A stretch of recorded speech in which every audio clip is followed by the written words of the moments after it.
नमस्कार, मैं प्रवीण अहलावत हूँ। आप 90 डिग्री देख रहे हैं।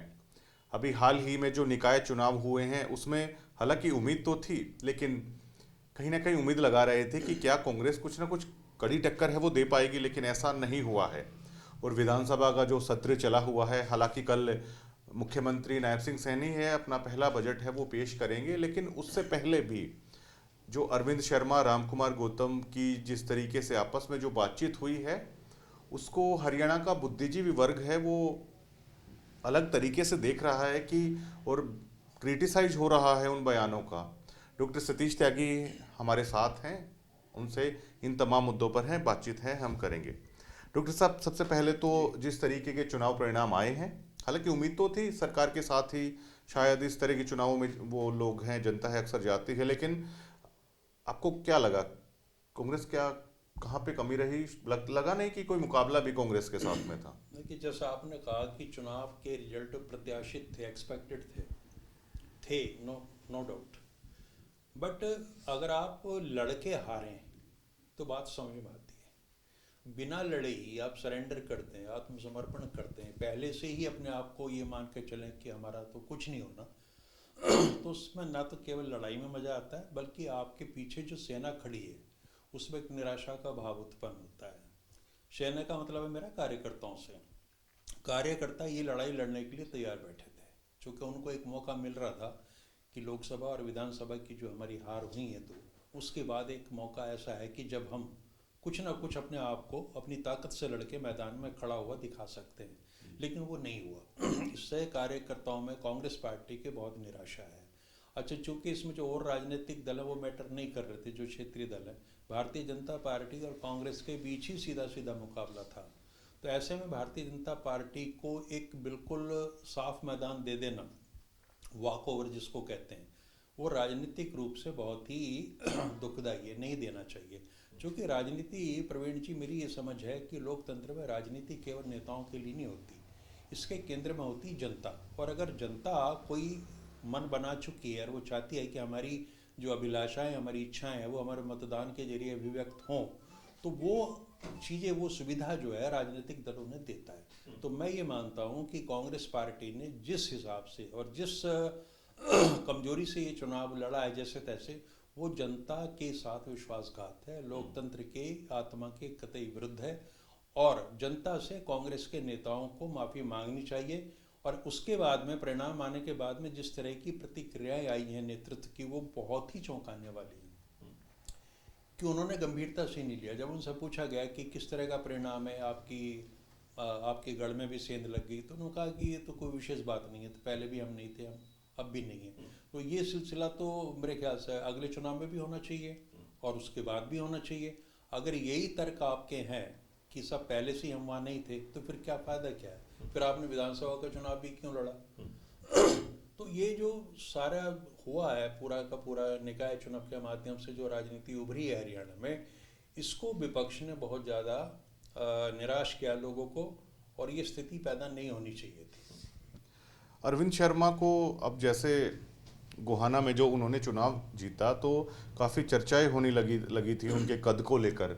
लोग अलग अलग कयास भी लगा रहे थे कि हो सकता है इन फ्यूचर हरियाणा में सीएम की जिम्मेवारी उन्हें है वो दे दी जाए। निर्दलीय सांसद बनते हैं, दीपेंद्र हुड्डा को हराते हैं और कद बढ़ता है। अब सोच रहे थे लोग राजनीति खत्म हो गई, लेकिन गोहाना जाकर जीतते हैं, मंत्री बनते हैं। लेकिन पिछले काफी समय से एक बार रोहतक में मनीष ग्रोवर को लेकर जिस तरह का बयान दिया था, विधानसभा में रामकुमार गौतम से बातचीत के दौरान जो बयान दिया है, क्या आपको नहीं लगता कि डॉक्टर साहब की भाषा की गरिमा है, इतने सीनियर लीडर्स को है कम से कम जरूर रखनी चाहिए, चाहे सिचुएशन कैसे भी हो? बार बार अरविंद शर्मा भाषा की गरिमा को तोड़ रहे हैं। आप क्या देखते हैं, कैसे देखते हैं? चारों तरफ क्रिटिसाइज वैसे हो रहा है इस चीज का। देखिए, पहली बात तो मैं ये बिल्कुल स्पष्ट कर दूं कि उनकी भाषा या उन्होंने जिस तरह का व्यवहार वहाँ किया है सदन में, या इससे भी ज़्यादा और दो चार कदम वो बढ़ जाते, इससे उनकी संभावनाएं मुख्यमंत्री बनने की कतई क्षीण नहीं होती, भारतीय जनता पार्टी में नहीं होती। क्योंकि भारतीय जनता पार्टी की तो घोषित नीति है, जो भी अभद्रता करेगा, मर्यादाएं तोड़ेगा, जितनी बदतमीजी करेगा, उतनी ही उसकी सफलता की संभावना बढ़ती चली जाती है। तो ये तो कोई मुद्दा है नहीं, होना चाहिए जनता के लिहाज से। जिस तरह का व्यवहार उन्होंने किया है, आप किस व्यवहार की अपेक्षा लोग उनसे कर रहे थे? होने के बाद हम कह रहे हैं कि ऐसा नहीं करना चाहिए था, लेकिन वो एक पेशेवर राजनेता है, कितनी बार वो दल बदल कर चुके हैं और वो इसी हिसाब से दल बदलते हैं, फिर अपनी जीत की संभावनाओं के तहत अपने चुनाव क्षेत्रों का चयन करते हैं। और उनको ये समझ में आ गया है कि जब मनीष ग्रोवर पर बतौर सांसद वो आरोप लगा रहे थे और 350 करोड़ के घोटाले का आरोप था, और ऐसी ही भाषा उन्होंने तब बोली थी सार्वजनिक रूप से कि मैं तो पछता रहा हूँ और भगवान मुझे कभी माफ़ नहीं करेगा जो अपराध मैंने किया है, किस मूर्ख को मैंने समर्थन दे दिया। जब अपनी पार्टी के एक मंत्री को या पूर्व मंत्री को सांसद की भाषा ये है, उसके बावजूद उनको टिकट दिया गया, यहाँ तक भी चलो बात समझ में आती, लेकिन उनको बतौर मंत्री कैबिनेट में शामिल किया गया। तो इससे क्या चीज़ सिद्ध होती है? इससे सिद्ध सिर्फ ये होता है कि आप कुछ भी कहें, गैर सामाजिक आचरण करें, गैर मर्यादित आचरण करें, आपकी राजनीतिक संभावनाओं पर इससे कोई ग्रहण नहीं लगता। प्रधानमंत्री भी आते हैं कि पारिवारिक शादी में तो हाँ, नहीं वो भारतीय जनता पार्टी की संस्कृति ही ये है, वहाँ कोई फर्क नहीं पड़ता। आप हेमंत बिश्वा को ले लीजिए, आप ब्रजभूषण सिंह को ले लीजिए, ऐसे अनेक उदाहरण हैं। आपके प्रवेश वर्मा की जो डायलॉग डिलीवरी थी, जो अनुराग ठाकुर ने कहा, जो कपिल मिश्रा बोलते हैं, कोई एक उदाहरण मुझे दे दीजिए भारतीय जनता पार्टी में कि जहाँ उसके नेता ने सीमाएं लांघी हो और उस पर कोई कार्रवाई हो। बल्कि ये जरूर हुआ है कि उन लोगों को प्रमोट किया गया।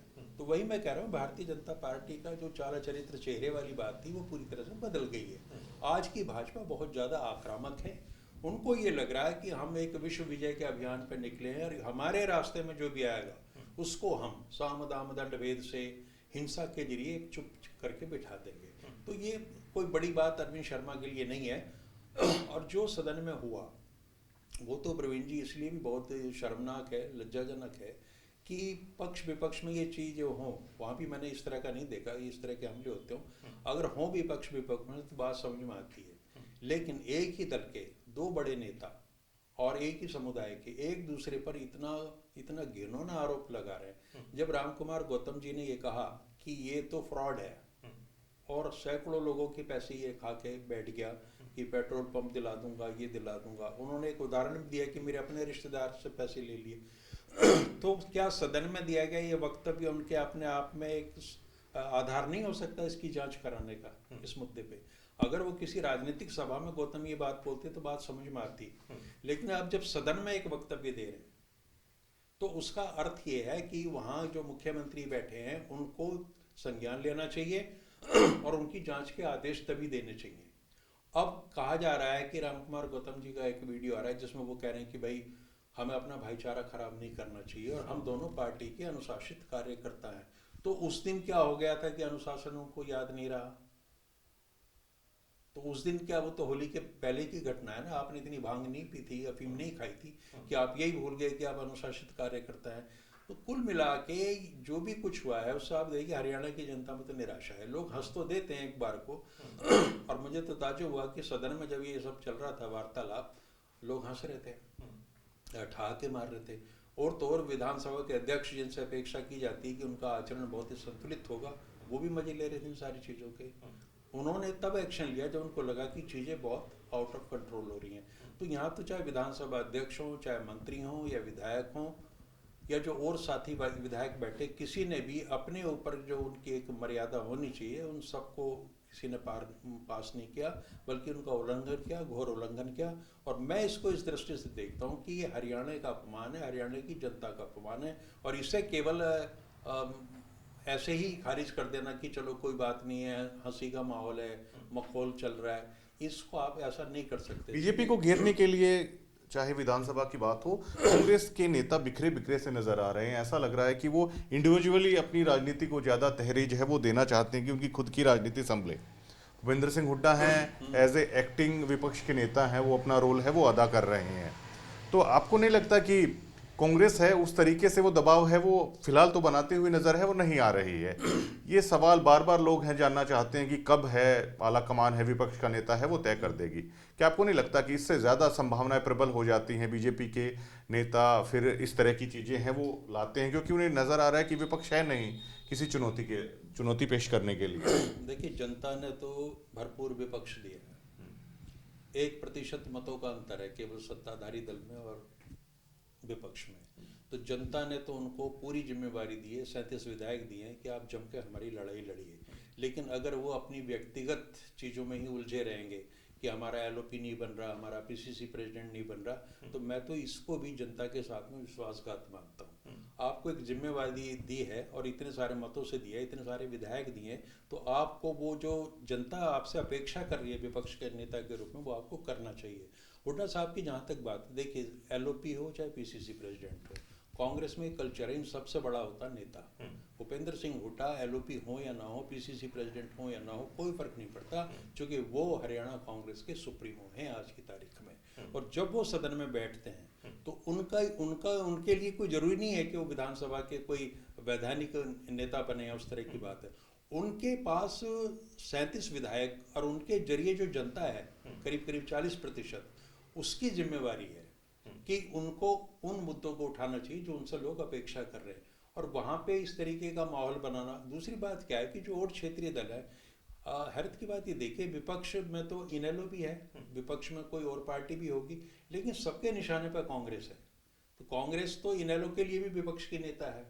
तो वहाँ पे अगर आप अपना प्रदर्शन ठीक से नहीं कर रहे, तो वो लोग जिन्होंने आपको विपक्ष की जिम्मेवारी दी है, और लोकतंत्र में पक्ष विपक्ष दो अनिवार्य चीजें हैं, आप पक्ष में है तो आपको खुदा नहीं हो जाते। पिछली बार जब मैंने आपका साक्षात्कार लिया तो आपने एक बहुत बड़ी बात बोली थी, और उस पर जो रिएक्शन आया था, कहीं ना कहीं लोग उस पर यकीन कर रहे थे, जिसमें आपने कहा था कि ऐसा भी हो सकता है कि भूपेंद्र हुड्डा बीजेपी में या फिर एक नई पार्टी की तरफ वो बढ़ सकते हैं। फिलहाल जो विधानसभा में जो देखने को मिल रहा है, जिस तरीके से लीडर ऑफ ओपोजिशन की में देरी हो रही है, क्या डॉक्टर सतीश त्यागी अब श्योर हैं कि उस तरफ बढ़ रहे हैं हुड्डा साहब, इन फ्यूचर बीजेपी में जा सकते हैं या अलग दल की तरफ है जा सकते हैं, या आज आप इस बात को खारिज करेंगे? नहीं, खारिज कतई नहीं कर रहा मैं, लेकिन मैं ये छाती ठोक के ये भी नहीं कह सकता कि ये होगा ही। देखिए, हम लोग आकलन करते हैं जो चीज़ें हमारे सामने घट रही हैं, जो स्थितियां घट रही हैं, कि जब आप जनता की अपेक्षाओं पर खरा नहीं उतरते, है ना, और जनता को इससे कोई फर्क नहीं पड़ता कि आपको जेल भेजा जाता है या आपके खिलाफ ईडी की कार्रवाई होती है, आईपी कार्रवाई होती है, उनके लिए सिर्फ ये महत्वपूर्ण है कि उन्होंने जो जिम्मेवारी आपको दी है, आप उसके लिए गंभीरता से प्रयास करें। और वो प्रयास करते हुए हुड्डा साहब मुझे नज़र नहीं आते, और न केवल मुझे बल्कि इस प्रदेश की जनता भी ये जब अपेक्षा कर रही है कि आपको लड़ना चाहिए और आप नहीं लड़ रहे, तो जनता ये तो सोचेगी ना कि आप क्यों नहीं लड़ रहे, आप अपने उस कर्तव्य से कोताही क्यों कर रहे हैं। तो तरह तरह की संभावनाएं होती है, उसमें ये संभावना मैंने शायद पहली बार भी आपसे कहा था कि हो सकता है वो कोई नए विकल्प तलाश रहे हो, कोई राजनीतिक दल बनाने की इच्छा हो या भारतीय जनता पार्टी में जाने की बात हो। चूंकि इस देश की राजनीति में कब कौन क्या कहाँ चला जाए उससे कोई फर्क नहीं पड़ता।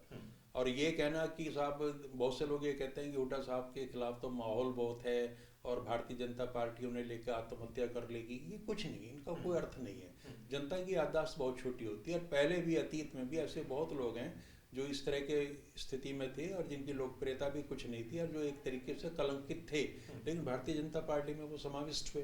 तो आज भी मुझे ये कहने में कतई गुरेज नहीं है कि हालात इस तरह के हैं कि कोई भी साधारण आदमी, जब आप अपनी भूमिका का ठीक से निर्वहन नहीं कर रहे, तो वो ये आशा कर सकता है, ये उसको संदेह हो सकता है कि आपके दिमाग में कहीं और चीज़ तो नहीं चल रही कोई।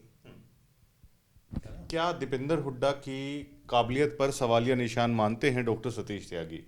क्योंकि मैं देख पा रहा हूं जो उनका रोहतक संसदीय क्षेत्र है, उस तरह की राजनीतिक जोश या उनसे जुड़े हुए आदमियों में वो नजर है नहीं आ रहा है।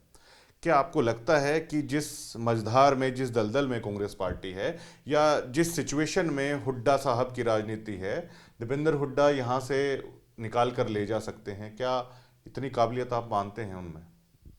देखिए, वो काबिलियत एक अलग चीज़ है, मैं क्षमता उनकी पे मुझे डाउट हो गया है।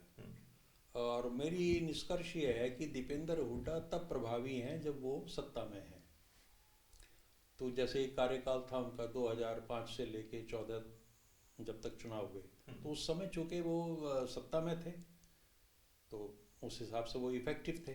लेकिन मुझे ये नहीं लगता कि धरातल में विपक्ष के नेता की भूमिका निभाने के लिए जिस तरह के प्रयास वो कर रहे हैं वो नाकाफ़ी हैं, और उनसे बहुत ज़्यादा अपेक्षाएं हैं, और उनके राजनीतिक भविष्य के लिए बहुत ज़रूरी है कि अगर उन्होंने भविष्य की राजनीति करनी है आने वाले चुनाव की जो होगा आपके 29 में, या जो आगे भी उनके पास तो बहुत लंबा समय है, तो वो अगर अपने आप को उस तरह से नहीं दिखाएंगे फाइट में, तो उनकी संभावनाओं पर मुझे लगता है कहीं ना कहीं ग्रहण लगने की संभावना है। और प्रवीण जी, जितने लोगों से मेरी बात होती है वो दीपेंद्र हुड्डा के आचरण को लेके या जो उनकी इस समय पोस्चरिंग है उससे लेके उनमें डिसअपॉइंटमेंट है। लोग ये कहते हैं कि ठीक है चुनाव आप हार गए, हराया तो जनता नहीं है ना। अब जनता आपसे ये भी अपेक्षा कर रही है कि आपको पूरी तरह तो उन्होंने ख़त्म किया नहीं, तो आपको जितनी भी ताकत दी है आप उस ताकत में अपनी ताकत मिला के, मुद्दों की ताकत मिला के क्या आप जनता की लड़ाई लड़ने में सक्षम हैं या लड़ पा रहे हैं?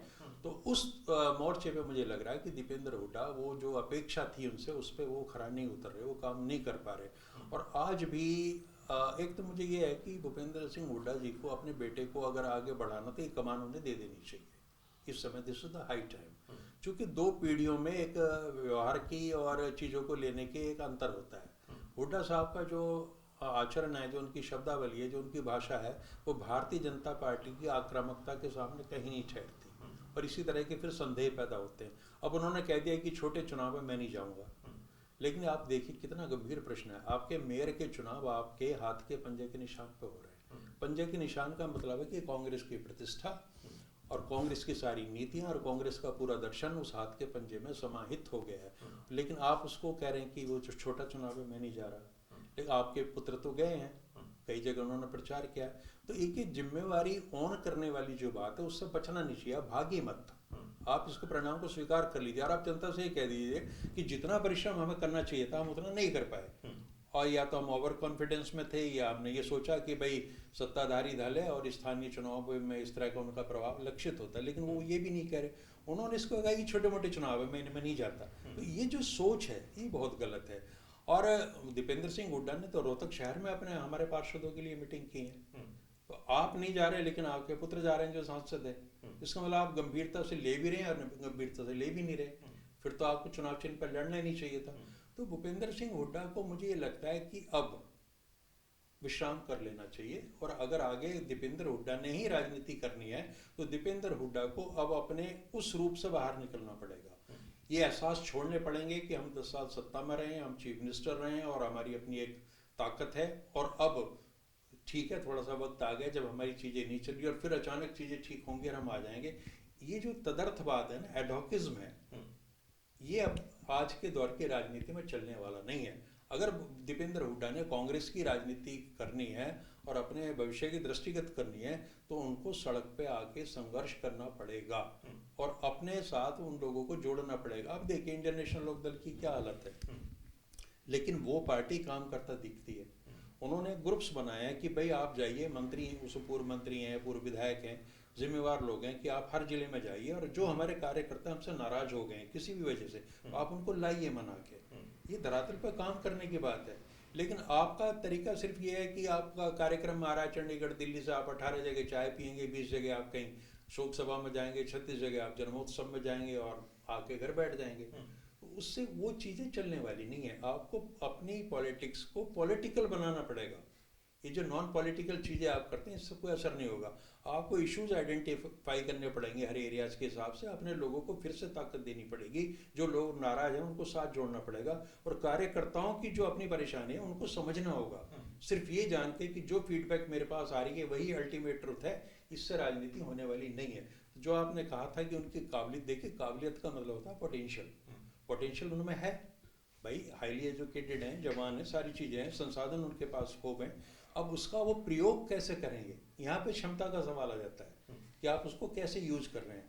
तो ये इस तरह की वो चीज़ें करेंगे तो आगे बढ़ने की संभावना है, तो नहीं करेंगे तो बाकी उनका अपना निर्णय है कि वो कहाँ पार्टी को ले जाना। आप क्या मानते हैं, जाट अभी दीपेंद्र हुड्डा की आइडियोलॉजी के साथ ही रहेंगे या अभय सिंह चौटाला की तरफ वो देखेंगे या देखना शुरू कर चुके हैं? जाट कौम एक पॉलिटिकल कम्युनिटी है, उन्होंने सत्ता हासिल की है चौधरी छोटू राम के टाइम से और यहाँ तक। ऐसा नहीं था कि चौधरी छोटू राम के सामने चुनौतियाँ नहीं थी, बहुत थी। देवीलाल के सामने भी थी, बंसीलाल के सामने चैलेंजेस आते हैं हर एक के सामने। लेकिन आप राजनीति में टेक इट फॉर ग्रांटेड वाली सिचुएशन लेके नहीं चल सकते कि चूंकि मैं जाट नेता हूँ तो इसलिए जाट मुझे वोट देंगे। ये अप्रोच आज की राजनीति में नहीं चलेगी और भारतीय जनता पार्टी ने सिद्ध कर दिया कि इसका कोई अर्थ नहीं है। पहले हम लोग भी ये मानते थे कि जाट मतदाताओं का बहुत बड़ा प्रतिशत, हम शायद 90-95% भी मान लेते थे, वो कांग्रेस के साथ है, अपने नेता के साथ है। लेकिन आज मैं आपको बता दूं कि ये प्रतिशत गिर के 50-60% है। ये किसके साथ है, बीजेपी के साथ या अभय सिंह ये चौटाला कांग्रेस के साथ? साथ तो नहीं है, ये अपनी संभावनाओं के साथ है कि हर विधानसभा क्षेत्र के जाट मतदाता आज अपने भविष्य के बारे में खुद सोच रहे हैं कि यहाँ सरकार किसके आएगी, हमारे काम किसके थ्रू होंगे, और वो जो उसे कंस्टिट्यूएंसी विशेष का जो लीडर है वो हमारी क्या मदद कर पाएगा। आज उनको रोहतक में बैठा हुआ कोई नेता या सिरसा में कोई बैठा हुआ नेता या दिल्ली में बैठा हुआ नेता उनके जीवन को, उनकी अपेक्षाओं को संचालित करने का दावा करेगा तो वो होने वाला नहीं है।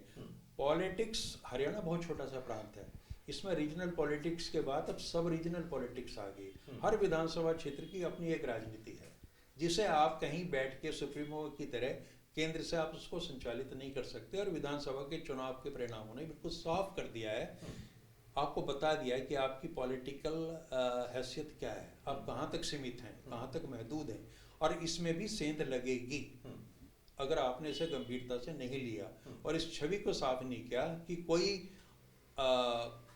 अनविजिबल चीजें हैं, अदृश्य ताकतें हैं जो आपको संचालित कर रही हैं। बेशक आप 100% खरे हैं, अच्छे हैं, आप जो कहते थे कि कुछ लोग हैं जो कांग्रेस में हैं, कुछ वो हैं जिनके अंदर कांग्रेस है, आपके अंदर कांग्रेस है, ये आपको सिद्ध करना पड़ेगा अपने आचरण से, अपनी नीतियों से और अपने संघर्ष से। अगर आप नहीं कर पाएंगे तो लोग आप पे सवाल उठाएंगे, ये तो तय है।